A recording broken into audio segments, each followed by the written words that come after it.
હર હર મહાદેવ અને જય શ્રી કૃષ્ણ. હું તમારી સાથે માનસી નિકુંજ સ્થાનકી. ગણેશ ચતુર્થી આવી રહેલી હોય એટલે બધાના મનમાં એમ થતું હોય કે અમે ગણેશજીને લઈ આવીએ અને ઘરે એનું સ્થાપન કરીએ. મોટા મોટા શહેરોમાં ગણપતિનું આગમન થતું હોય, મોટી મોટી મૂર્તિઓ લઈ આવવામાં આવતી હોય છે, તેને સારી રીતે એને સાચવવામાં આવતી હોય છે, સારા એક ભાવથી એને ઘરે લઈ આવવામાં આવતી હોય છે.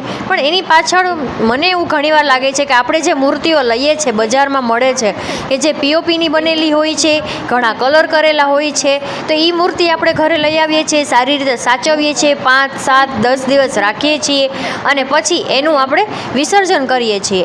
વિસર્જન કર્યા પછી તે મૂર્તિની હાલત આપણે બધાને ખબર હોય છે કે કેવી થવાની છે. ઘણા લોકો ઉપરથી ફેંકી દેતા હોય છે, ઘણા પાણીમાં પધરાવી દેતા હોય છે, અને આપણે જો 5-6 દિવસ પછી એકવાર એક નજારો જોઈએ ને તો ગણપતિના બધા અંગ અલગ અલગ પડી ગયા હોય છે. તો એના કરતાં સારું છે આપણે આપણા ઘરે માટીમાંથી ગણપતિ બનાવીએ ને આપણા જે ઘરે ટબ કે પાણી હોય એમાં આપણે ખુદ પધરાવી દઈએ. તો એવું કંઈ થવું ના જોઈએ. ગણપતિ બાપા છે તે એક સ્વરૂપે ભગવાન છે, એની સાથે આપણે ખોટું કરીએ છીએ તો આપણી હારે પણ કુદરત ખોટું કરી શકે છે. તો મેં ગણપતિ ઘરે બનાવ્યા છે, મેં એનું સ્થાપન કર્યું છે. તો અમે અત્યારે આરતી કરીશું બધા લોકો. તો અમે આરતી કરીશું અત્યારે.